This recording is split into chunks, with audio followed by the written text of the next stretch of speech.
Siz ham eshitganmisiz? Qorin shakliga qarab bola jinsini aniqlash mumkin emish. Ko'pchilik aytadi, agar qorin oldinga chiqib uchli bo'lsa, o'g'il, agar yonlarga kengayib dumaloq bo'lsa, qiz emish. Hatto yana shunaqa gaplar ham bor. O'g'il bo'lsa qorin pastda yuradi, qiz bo'lsa yuqorida deyishadi. Ba'zilar esa ona chiroy ochsa qiz, o'zgarib ketsa o'g'il deydi. Lekin bu qanchalik to'g'ri? Aslida bularning barchasi xalq orasida tarqalgan taxminlar xolos.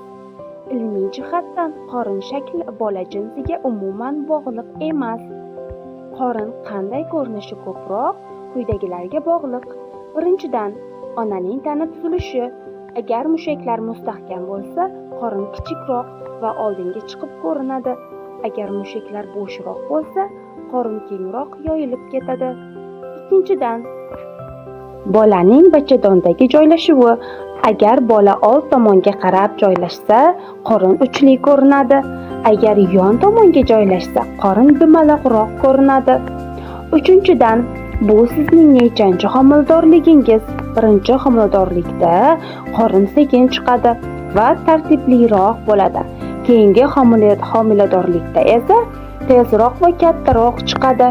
To'rtinchidan, onaning bo'yi va vazni. Bo'yi baland ayollarda qorin kamroq bo'linishi mumkin.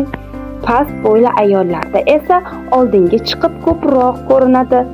Yana bir muhim narsa, qorin katta yoki kichik bo'lishi bolaning kattaligini aniq ko'rsatmaydi. Bu faqat tashqi ko'rinish xolos. Shuning uchun qorin shakliga qarab aniq o'g'il yoki aniq qiz deyish bu shunchaki afsona.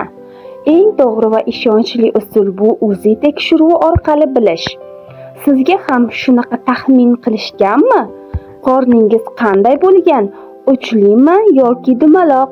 Kommentda yozib qoldiring.